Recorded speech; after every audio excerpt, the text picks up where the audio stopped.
Hello दोस्तों, इस video में हम लोग कक्षा 10वीं विज्ञान का पाठ 10 प्रकाश परावर्तन एवं अपवर्तन समतल सतह से नामक पाठ का कुछ टॉपिक देखेंगे। जिसमें पहला टॉपिक है दर्पण, जिसके अंतर्गत हम समतल दर्पण और गोलीय दर्पण के बारे में पढ़ेंगे। गोलीय दर्पण में उत्तल दर्पण और अवतल दर्पण क्या होते हैं उनको भी जानेंगे। उसके बाद गोलीय दर्पण से संबंधित जो भी परिभाषाएं हैं उनको पढ़ेंगे। दर्पण की फोकस दूरी व वक्रता त्रिज्या के बीच के संबंध को भी हम इस वीडियो में जानेंगे।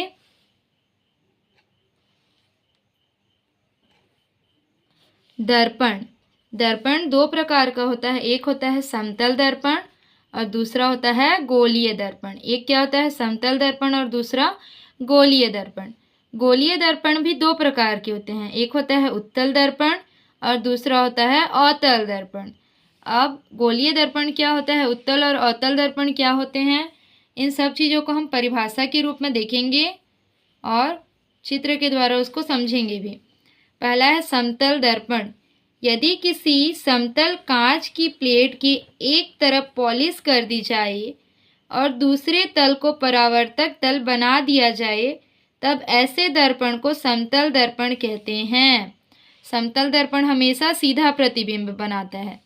देखिए ये क्या है, एक समतल कांच का प्लेट है जिसके एक हिस्से पे यहाँ पे पॉलिश किया गया है। ये कौन सा हिस्सा है समतल दर्पण का, पीछे का पॉलिश किया गया तल है और दूसरे तल को परावर्तक तल बनाया गया। परावर्तक तल यानी कि यहाँ से प्रकाश की किरण परावर्तित होगी, तो ये क्या हो गया परावर्तक तल, और ये पॉलिश किया हुआ तल हो गया। तो यदि किसी समतल कांच की प्लेट की एक तरफ पॉलिश कर दी जाए, एक तरफ पॉलिश कर दी जाए और दूसरे तल को परावर्तक तल बना दिया जाए, दूसरे तल को क्या बना दिया जाए, परावर्तक तल बना दिया जाए, तब ऐसे दर्पण को समतल दर्पण कहते हैं। समतल दर्पण हमेशा कैसा प्रतिबिंब बनाता है, सीधा प्रतिबिंब बनाता है।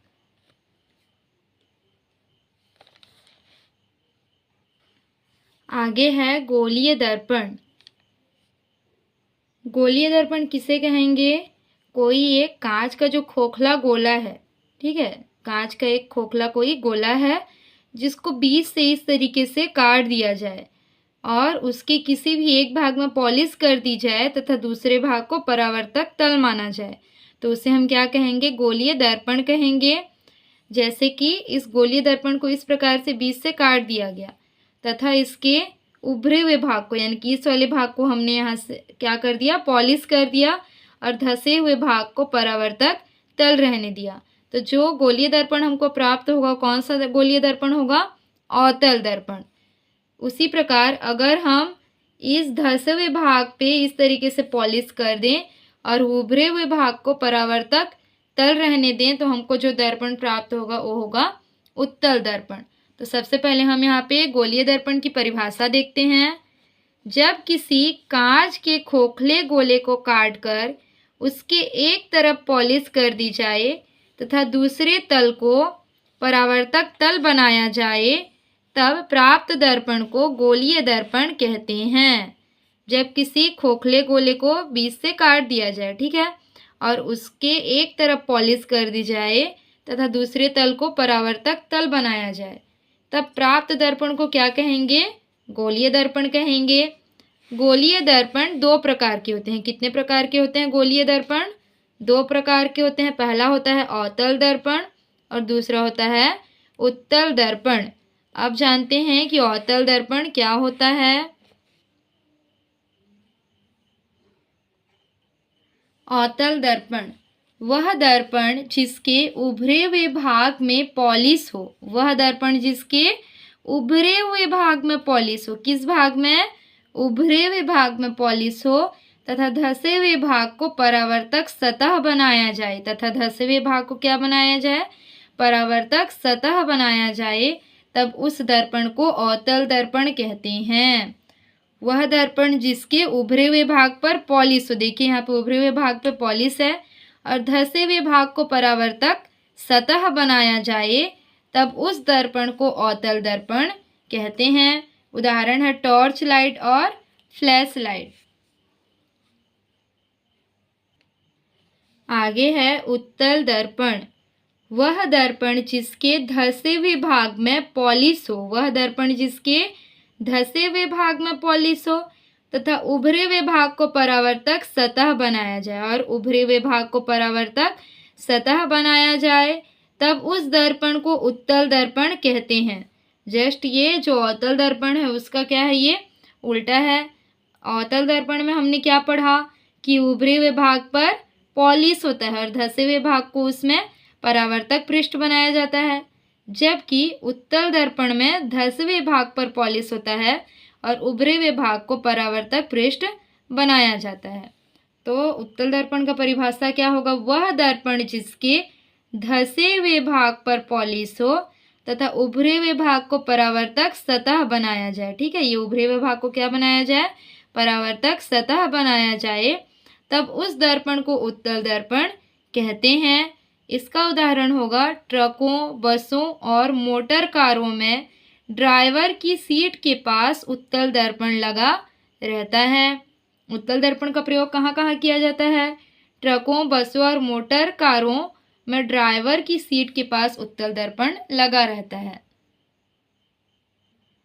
अब देखते हैं गोलीय दर्पण से संबंधित परिभाषाएं। हमने जाना कि गोलीय दर्पण किसे कहते हैं, तो एक कांच का कोई सा भी खोखला गोला जिसके एक पृष्ठ पर कलर कर दिया जाए तथा दूसरे पृष्ठ को परावर्तक तल के रूप में रखा जाए तो उसे हम क्या कहेंगे, गोलीय दर्पण कहेंगे।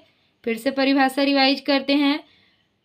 कोई कांच का खोखला गोला जिसके एक पृष्ठ पर कलर कर दी जाए तथा दूसरे पृष्ठ को परावर्तक पृष्ठ के रूप में रखा जाए तो उसे हम गोलीय दर्पण कहते हैं।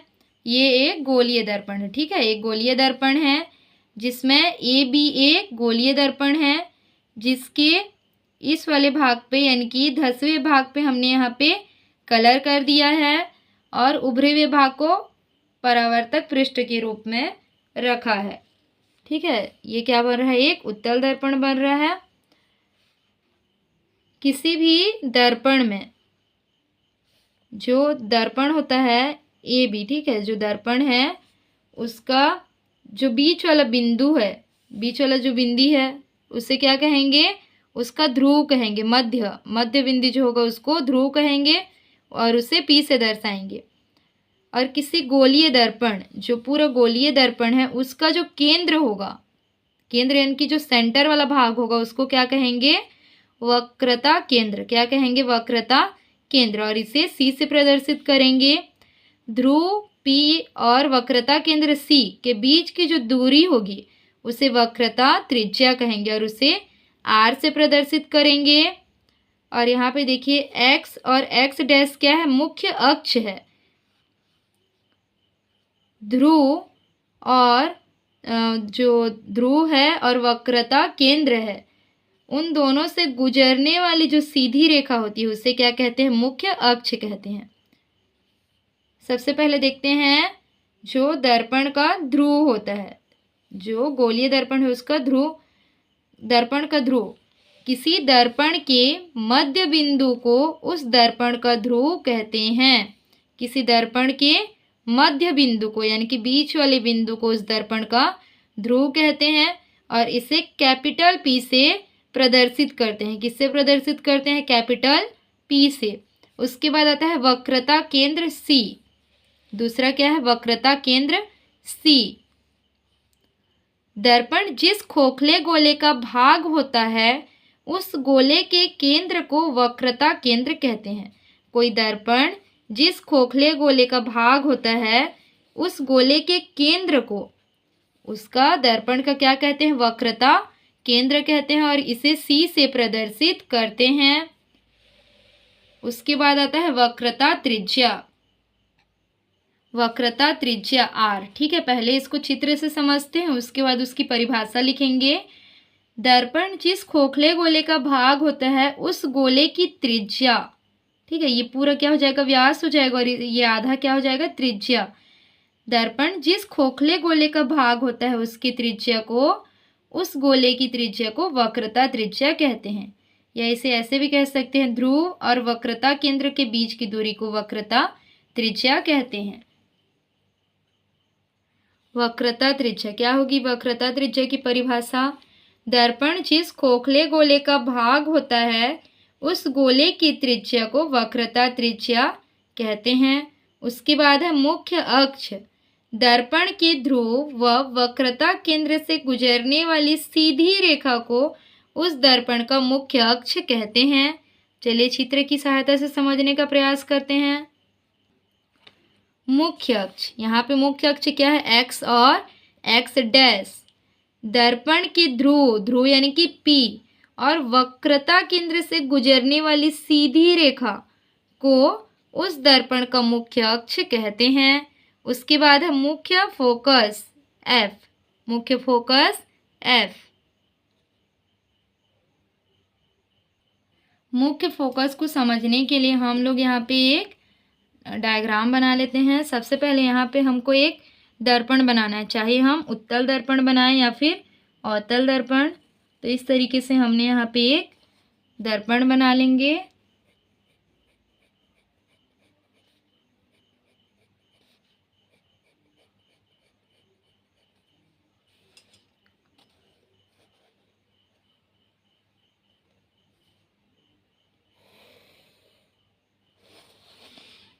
ये मान लेते हैं कि ये उसका केंद्र होगा। ठीक है, इस तरीके से ये पूरा बनेगा तो ये उसका केंद्र होगा। और ये क्या है? ध्रुव, ध्रुव P है ये।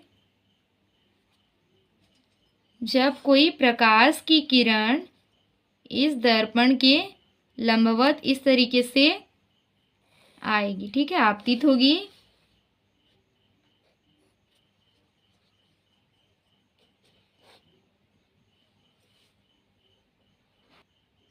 क्योंकि ये क्या है? एक उत्तल दर्पण है।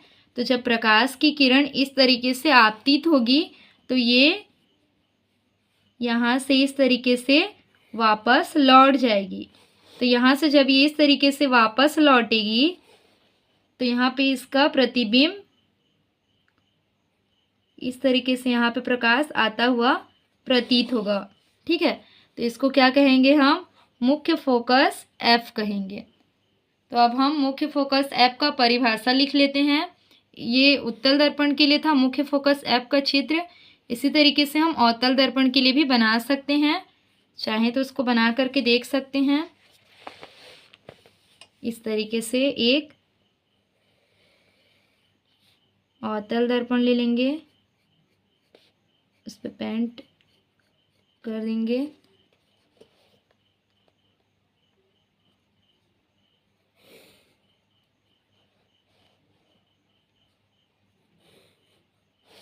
ये कोई प्रकाश की किरण आपतित हुई मान लेंगे। ये क्या है? P है, और यहाँ पे C मान लेंगे। ठीक है, केंद्र मान लेंगे, क्योंकि ये इस तरीके से कटा हुआ है तो यहाँ पे इसका सेंटर होगा, यहाँ पे नहीं होगा। ठीक है, यहाँ पे इसका सेंटर होगा। अब जब प्रकाश की किरण इस तरीके से आपतित हुई तो ये इस तरीके से नहीं जाएगी, ये इस तरीके से आएगी, क्योंकि ये क्या है? एक अवतल दर्पण है, इसी कारण।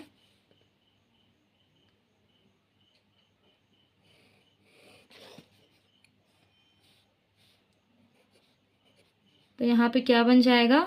इसका मुख्य फोकस बन जाएगा। मुख्य फोकस, इसका परिभाषा क्या है? मुख्य अक्ष के समांतर, मुख्य अक्ष के समांतर आने वाली प्रकाश की किरणें, मुख्य अक्ष के समांतर जो प्रकाश की किरणें आ रही हैं परावर्तन के पश्चात जिस बिंदु से गुजरती हैं या फिर गुजरती हुई प्रतीत होती हैं उसे उसका मुख्य फोकस कहते हैं। फिर से परिभाषा देख लेते हैं। मुख्य अक्ष के समांतर आने वाली प्रकाश की किरणें परावर्तन के बाद जिस बिंदु से गुजरती हैं या गुजरती हुई प्रतीत होती हैं उसे उसका मुख्य फोकस कहते हैं। मुख्य फोकस को कैपिटल F से प्रदर्शित करते हैं। अब अगला है फोकस दूरी। फोकस दूरी को स्मॉल f से प्रदर्शित करते हैं।